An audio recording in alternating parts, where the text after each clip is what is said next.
"So you're really coming to our wedding?" Lily, my brother's fiancée, said. "I'll be embarrassed to introduce you as my sister-in-law to our relatives. My name is Katie. I'm 37 years old and single. I dropped out of school, but I'm not ashamed of it or my single status. In fact, I'm proud because it allowed me to live a happy life with my family.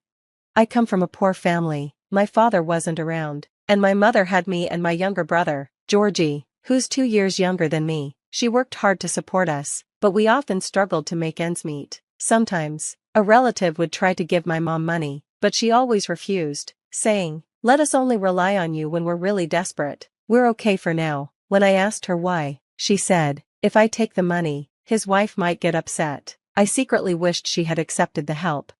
Georgie was a very smart kid and always top of his class in school. As his proud older sister, I thought he was going to do amazing things in life. His teacher even recommended him for a top school, but we didn't have the money for it. He ended up going to a less prestigious school, and I felt awful about it. To make up for it, I dropped out of school and started working right away. The truth is, I didn't like studying, so I saw this as a chance to start working. However, most jobs for people who dropped out didn't pay well. I ended up working in a small office, but when the office owner retired, he recommended me to a better company, and I got a good paying job there. I worked hard and even became a manager at 35, earning a salary similar to other college graduates. However, my brother's fiancée, Lily, doesn't seem to like that I'm a dropout, especially since Georgie graduated from a prestigious university and is now doing well as a salesman at ABC Trading. Lily seems to think I'm a failure because I didn't go to college. I was surprised when Georgie told me that Lily had asked, "Is your sister some kind of problem person?" Lily's dad is a director at ABC Trading, and she's very attractive, but I'm not sure she's a nice person. Once, she came to our house, but when she saw our modest apartment, she refused to come inside and even complained, even though I was dressed up nicely. Lily seemed embarrassed by my family and didn't like that Georgie, her boyfriend, was commuting from our modest place. She used her father's position as the head of a department to get Georgie moved into company housing. Even though he wasn't supposed to be eligible, she made up an excuse, saying they would live there once they were married. The catch was that only approved people could visit the company housing, and even close family members had to apply each time. I joked, saying, "I guess I can't visit often. I just wanted to peek at your happy new life." But Lily's mother responded coldly, saying, "That's exactly why we decided to have them live in a family house." Lily was rude to my mother when she visited. She whispered to Georgie, out of earshot, "Your mother-in-law is poor. Georgie will have to keep paying his student loans even after marriage. It's natural for parents to pay for tuition, right?" And she gave my mom a mean look. The truth is, my mom and I saved money for Georgie's college fund, but he insisted on paying for it himself. Lily and her mom have tough personalities, but Georgie knows this, even though they act like they're important, like celebrities. I also wanted my mom to move into the company housing, but Lily said the husband's siblings can't live there, so I'd be left alone, which she found pitiful. When I told her that I graduated from college on a scholarship, Lily's mom pretended to be impressed, saying, "You must want to help your mom as soon as possible. You're such a thoughtful and wonderful person."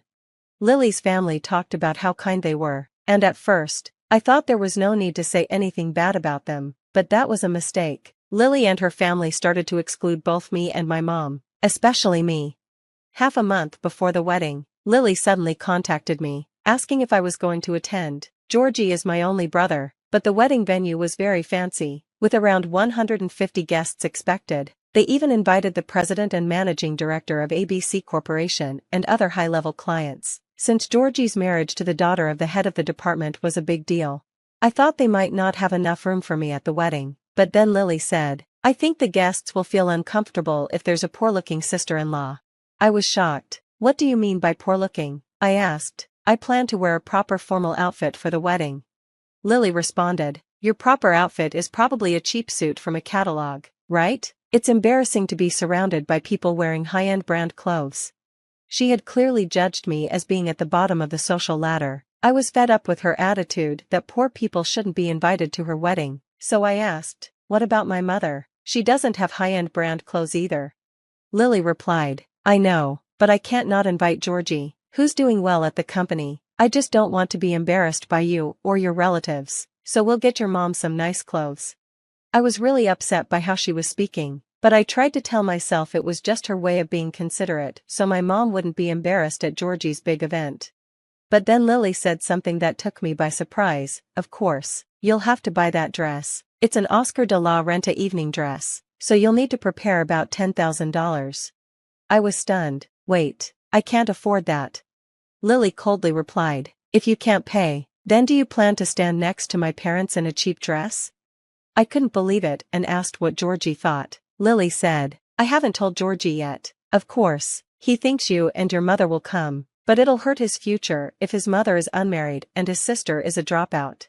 I don't think being a single mother or a dropout affects someone's career anymore. I didn't want to let Lily's prejudice get to me, so I yelled, this is my only brother's wedding, so both my mom and I will attend. We'll pay for our clothes, but if you can't stand us, just don't invite us. I told my mom everything and asked for her advice. She seemed sad for a moment but then smiled and said, don't worry, Katie, I promised you I'll make Georgie happy, just leave it to me. She then made a phone call, and I had no idea what she was planning. On the wedding day, the ceremony was held in the chapel. I had been worried about whether or not to tell Georgie what Lily had said, but since I'd left everything to my mom, I decided to stay quiet. However, Georgie looked tense. Was it just nerves, or had my mom said something to him? After the ceremony, I was shocked when I looked at the seating chart for the reception. My mother's name was the only one in the family section, and I couldn't find my name anywhere. I thought, wait, there's no seat for me? They were really trying to exclude me from the reception. Just then, Lily's parents showed up and gave me a look of disdain. They said, I can't believe you didn't understand when Lily told you not to come to the reception. We let you attend the ceremony because we had no choice, but we don't want you spreading your poverty around at the reception. Go home, dropout sister. I thought, like mother, like daughter, fine, I'll go home. As I turned away from Lily's parents, who were smirking, I saw the CEO of Nico Mimi Corporation, a listed company and business partner of Lily's father, standing with Georgie. Mr. Ashcroft smiled at me and said, Katie, you're in the way, sorry about that.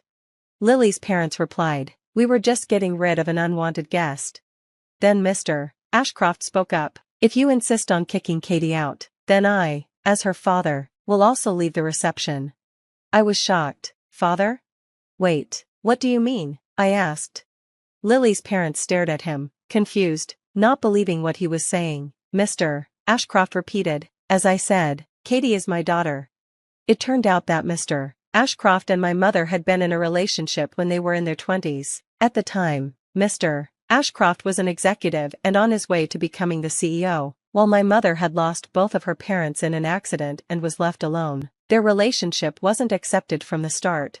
When my mother got pregnant with me, Nico Mimi Corporation, Mr. Ashcroft's father's company, was about to go bankrupt. Everyone opposed their marriage, saying it wouldn't help the company, so my mother decided to put their marriage on hold until the company was in a better situation. She raised me as a single mother, even though it was hard because of the stigma.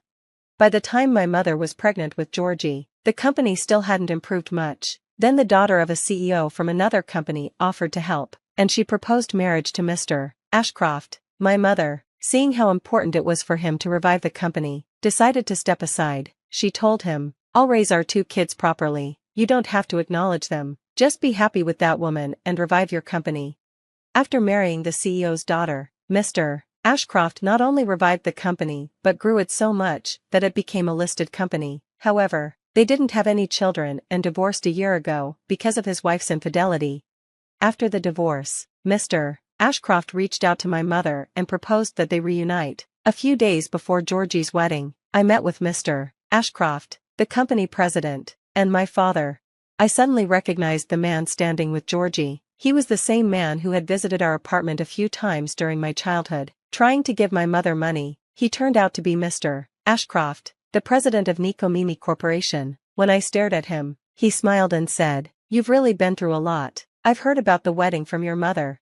Mr. Ashcroft, who was now Georgie's business partner, knew how capable Georgie was. He wanted Georgie to take over Nico Mimi Corporation, but he was concerned if Georgie couldn't see the true nature of malicious people, like Lily and her family, and didn't respect his mother and sister. Mr. Ashcroft couldn't trust him with the company, so he was using the wedding to test Georgie's character.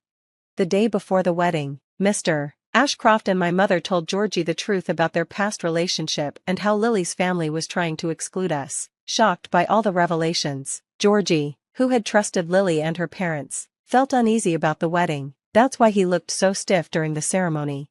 When Georgie saw that my name wasn't on the seating chart and saw Lily's parents trying to kick me out of the reception, he knew what my mother and I had told him was true. He took Lily to the reception desk and declared, "Lily, Mr. and Mrs. Lily, I'm annulling this marriage. I have no intention of becoming a part of a family that disrespects my precious mother and sister."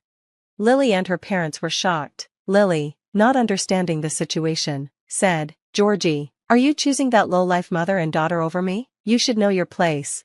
Lily's parents turned pale and tried to stop her, but it was too late. I explained everything to Lily, and she collapsed, crying. Mr. Ashcroft added, "I guess we'll have to reconsider our business with your company," which caused Lily's parents to burst into tears and beg for forgiveness. Everyone at the reception witnessed this, and the whole event was cancelled. Georgie completely cut ties with Lily and refused to submit the marriage registration. Afterward, I received a furious phone call from Lily, screaming, "You're the reason." Lily called me later and said, "I couldn't marry Georgie. I'll be billing you for compensation and the cancellation fee for the venue." I responded, "Oh really? Then I'll sue you for defamation. Everyone at the reception heard you and your parents using abusive language." She went silent. I then added, "I should probably tell your father that I was threatened by Lily. If I do, Nico Mimi Corporation might completely stop doing business with ABC Trading. Won't your dad lose his job then?" Lily started crying, but I just hung up the phone. Serves her right. Georgie, who had cancelled his marriage to Lily, later joined Nico Mimi Corporation and worked hard to become his father's right-hand man. Now, my parents are getting married soon. My mother, who is shy about having a wedding at her age, looks genuinely happy when we pick out her wedding dress together. I've always been focused on my work, but now I'm starting to think that maybe one day, I'd like to wear my mother's wedding dress.